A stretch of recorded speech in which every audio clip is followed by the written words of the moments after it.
What's up, everyone? Over here reviewing Star Wars issue 13. This is a War of the Bounty Hunters prelude. I wasn't really expecting to do this. I have been reading Star Wars forever now, and this is the channel's first review of an issue from the main series. This was a great issue. This was awesome. That's why I'm reviewing it.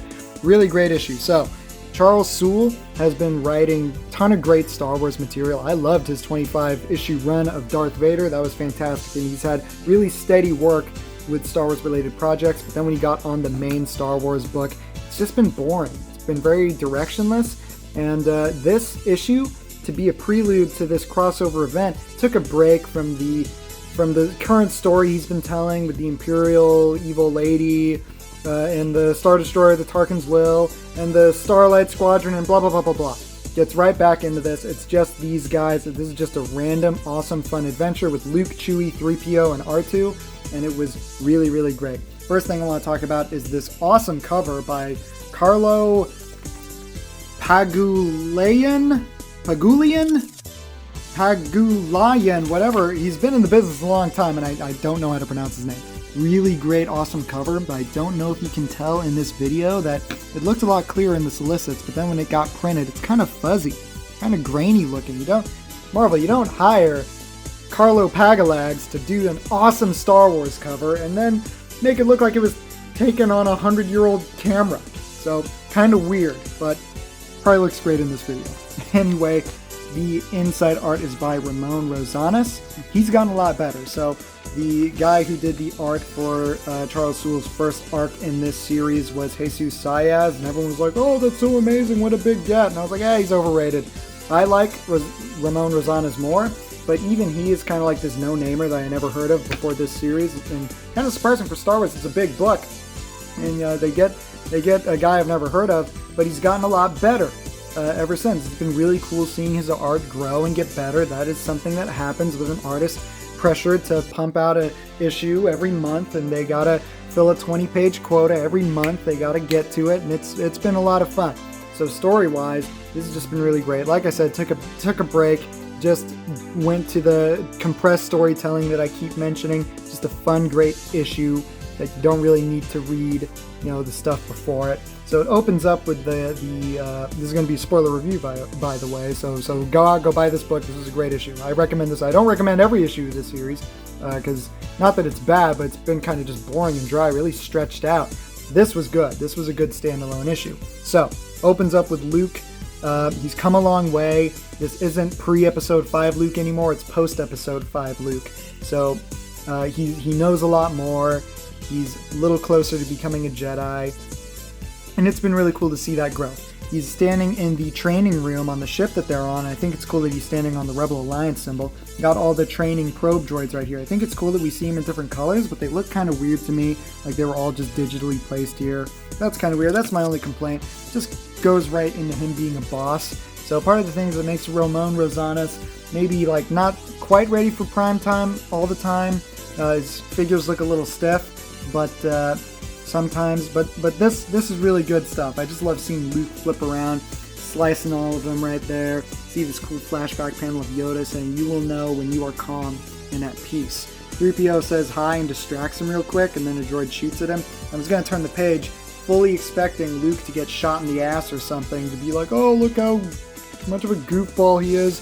But then it's like, nah, it's like a total boss. He just blocks that blast and slices it in half. Totally cool. It's like the Mandalorian Season 2 finale shook Lucasfilm awake and said, oh, people like Luke. People like cool, awesome characters. He's a total alpha male in this comic. So thanks, Mandalorian. Really cool. So meet up with Chewbacca. This takes place after the War of the Bounty Hunters alpha issue. So he heard from a contact on Nar Shaddaa of some crazy shit that just went down. They go over to investigate, and goes over here. This is where the colors on some pages not very poppin'. Looks good on here. Over here they see here's a hologram of the champion that beat the Spider Lady in the Colosseum battle. And I was like, yeah, that looks like Boba Fett, but he went by the name Jango. So let's go and verify.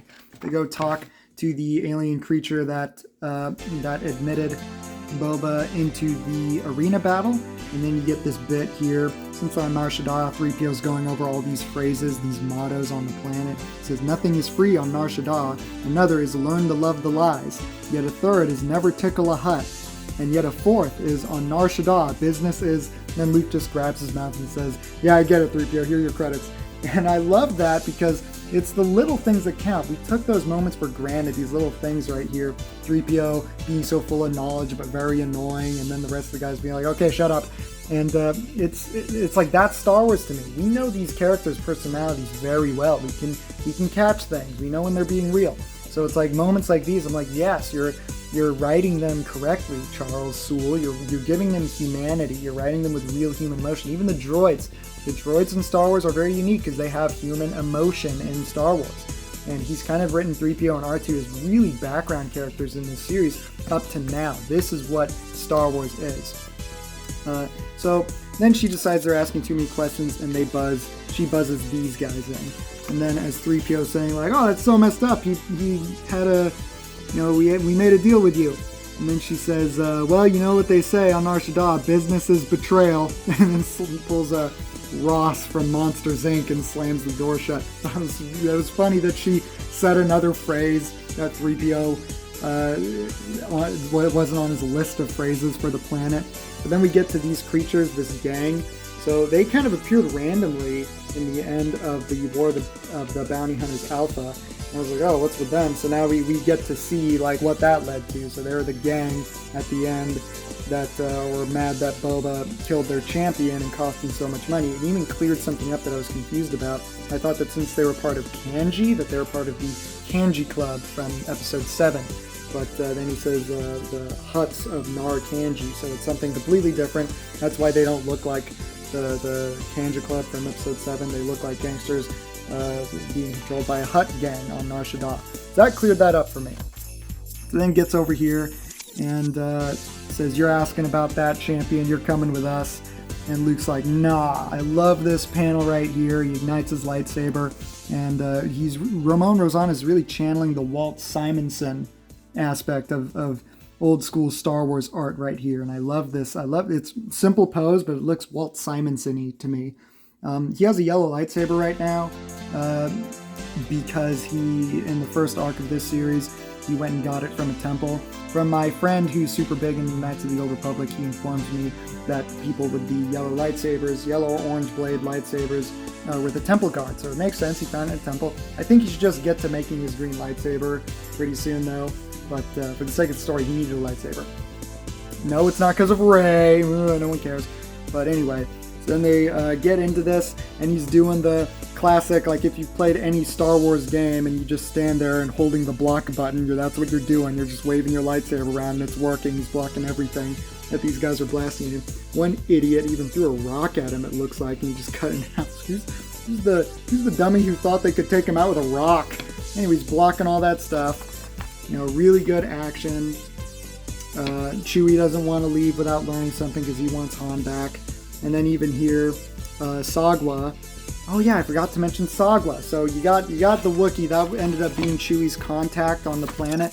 Sagwa is the Korean word for apple.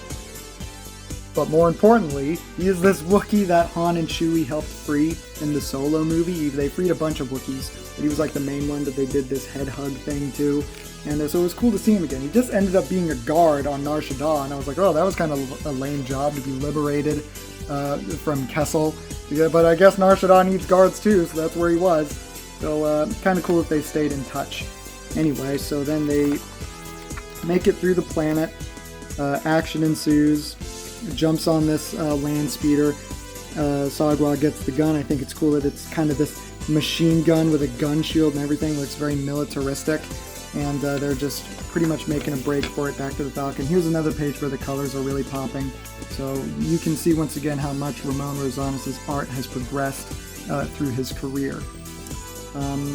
Anyway, so the story wraps up. Sagwa is joining the rebellion now, so we're going to see a lot more of him now. So now we get 2 Wookiees on the team.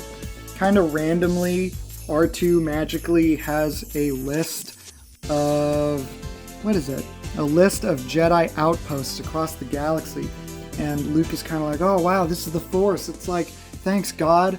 the exact thing I needed in the exact time I needed it, that I was thinking, R2, you couldn't have, I don't know, shown that earlier, like a long time early. You've had this like really valuable information.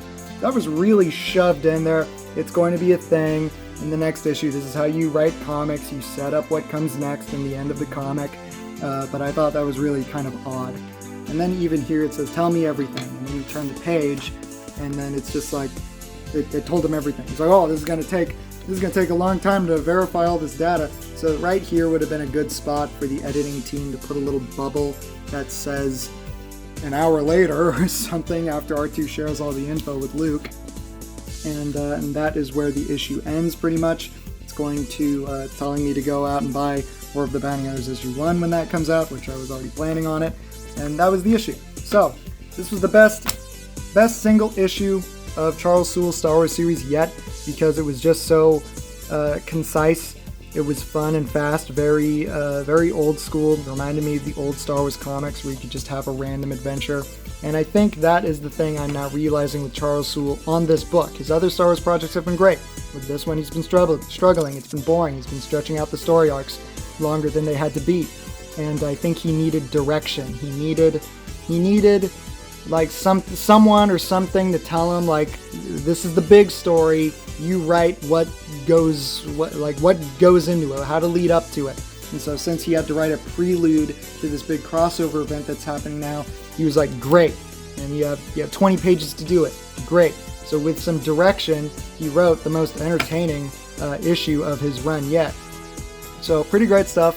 I hope it continues to be this high quality. So thank you for watching this video. Subscribe to the channel so you don't miss my review of the next Star Wars comic. And comment below, because I like starting conversations over this kind of stuff. Thanks for watching. Bye.